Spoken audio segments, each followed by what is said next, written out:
রাসূল সাল্লাল্লাহু আলাইহি ওয়াসাল্লাম মান আখাযা শিবরান মিনাল আরদি যুলমান, কেউ যদি অন্যায় করে অর্ধ হাত জমি দখল করে, কেউ যদি জোর করে জুলুম করে অর্ধ হাত জমি দখল করে, ফাকাল্লাফাহু আন ইয়াহতারাহু, তাকে বিচারের মাঠে বাধ্য করবেন এই জমি খনন করতে।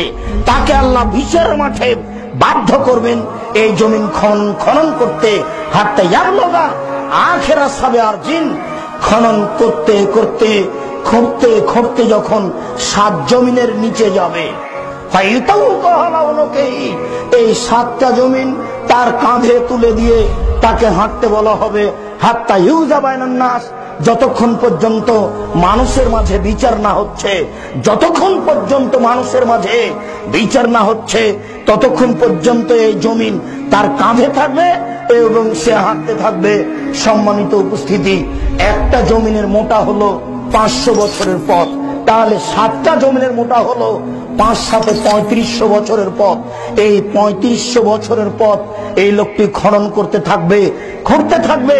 কত দিন খনন করতে লাগবে এই কথা রাসূল সাল্লাল্লাহু আলাইহি ওয়াসাল্লাম বলেননি, তবে একদিন সমান হলো 50,000 বছর, এই কথা তিনি বলেছেন।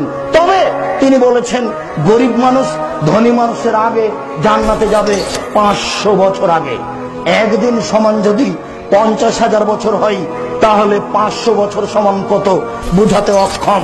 সম্মানিত উপস্থিতি, 3700 বছরের পথ খনন করে যেতে হবে, কত দিন লাগবে এই কথা বুঝাতে অক্ষম। সাথে সাথে কত দিন কাঁধে করে নিয়ে ঘুরবে এটাও বুঝাতে পারছি না।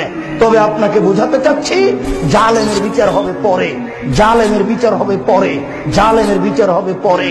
জালেম জুলুম থেকে সাবধান থাকুন, জালেম জুলুম থেকে সাবধান থাকুন, জালেম জুলুম থেকে সাবধান থাকুন। একদিন সমান সময় হলো 50,000 বছর। বিচার আপনার